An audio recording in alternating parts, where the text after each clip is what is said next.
ओम नमः शिवाय। शिवजी सदा सहाय। ओम नमः शिवाय। गुरुजी सदा सहाय। वायव्य संहिता उत्तरखंड। ऋषियों के पूछने पर वायुदेव का श्री कृष्ण और उपमन्यु के मिलन का प्रसंग सुनाना। श्री कृष्ण को उपमन्यु से ज्ञान का और भगवान शंकर से पुत्र का लाभ।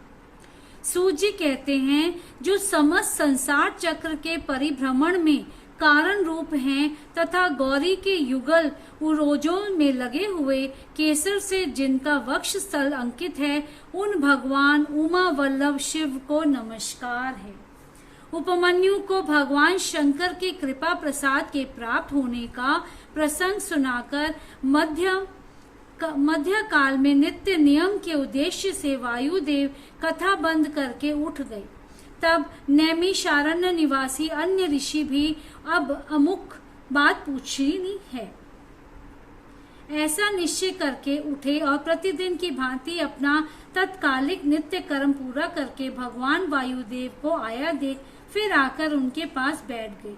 नियम समाप्त होने पर जब आकाश जन्मा वायुदेव मुनियों की सभा में अपने लिए निश्चित उत्तम आसन पर विराजमान हो गए, सुख पूर्वक बैठ गए, तब वे लोकविंदित पवन देव परमेश्वर की श्री संपन्न विभूति का मन ही मन चिंतन करके हुए इस प्रकार बोले, मैं उन सर्वज्ञ और अपराजित महान देव भगवान शंकर की शरण लेता हूँ, जिनकी विभूति इस समस्त चराचर जगत के रूप में फैली हुई है।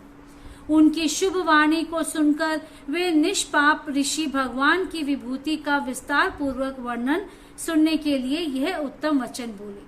ऋषियों ने कहा, भगवान, आपने महात्मा उपमन्यु की चरित्र सुनाया, जिससे यह ज्ञात हुआ कि उन्होंने केवल दूध के लिए तपस्या करके भी परमेश्वर शिव से सब कुछ पा लिया। हमने पहले से ही सुन रखा है कि अनायास ही महान कर्म करने वाले वासुदेव नंदन भगवान श्री कृष्ण किसी समय धौम्य के बड़े भाई उपमन्यु से मिले थे और उनकी प्रेरणा से पाशुपत व्रत का अनुष्ठान करके उन्होंने परम ज्ञान प्राप्त कर लिया था। अतः आप ये बताएं कि भगवान श्री कृष्ण ने परम उत्तम पाशुपत ज्ञान किस प्रकार प्राप्त किया। वायुदेव बोले, अपनी इच्छा से अवतीर्ण होने पर भी सनातन वासुदेव ने मानव शरीर की निंदा सी करते हुए लोक संग्रह के लिए शरीर की शुद्धि की थी। वे पुत्र प्राप्ति के निमित्त तप करने के लिए उन महामुनि के आश्रम पर गए थे, जहां बहुत से मुनि उपमन्यु जी का दर्शन कर रहे थे। भगवान श्री कृष्ण ने भी वहां जाकर उनका दर्शन किया। उनके सारे अंग भस्म से उज्जवल दिखाई देते थे। मस्तक त्रिपुंड से अंकित था। रुद्राक्ष की माला ही उनका आभूषण थी। वे जटामंडल से मणित थे। शास्त्रों से वेद की भांति वे अपने विशिष्य भूत महर्षियों से घिरे हुए थे और शिव जी के ध्यान में तत्पर हो शांत भाव से बैठे थे। उन महातेजस्वी उपमन्यु का दर्शन करके श्री कृष्ण ने उन्हें नमस्कार किया। उस समय उनके संपूर्ण शरीर में रोमांच हो आया। श्री कृष्ण ने बड़े आदर के साथ मुनि की 3 बार परिक्रमा की, फिर अत्यंत प्रसन्नता के साथ मस्तक झुका हाथ जोड़कर उनका स्तवन किया। तदंतर उपमन्यु ने विधि पूर्वक अग्नि रीति भस्म इत्यादि मंत्रों से श्री कृष्ण के शरीर में भस्म लगाकर उनसे 12 महीने का साक्षात पाशुपत व्रत करवाया। तत्पश्चात मुनियों ने उन्हें उत्तम ज्ञान प्रदान किया।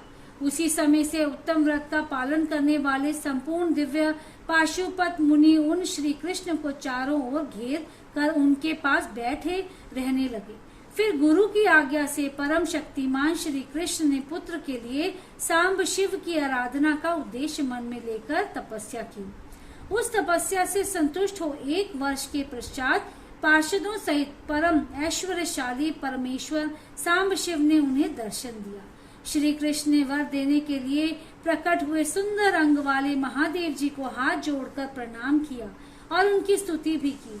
गणों सहित सांब सदाशिव का स्तवन करके श्री कृष्ण ने अपने लिए एक पुत्र प्राप्त किया। वह पुत्र तपस्या से संतुष्ट चित्त हुए साक्षात शिव ने श्री विष्णु को दे दिया था। चूंकि सांब शिव ने उन्हें अपना पुत्र प्रदान किया, इसीलिए श्री कृष्ण ने जाम्बवती कुमार का नाम सांब ही रखा। इस प्रकार अमित पराक्रमी श्री कृष्ण को महर्षि उपमन्यु से ज्ञान लाभ और भगवान शंकर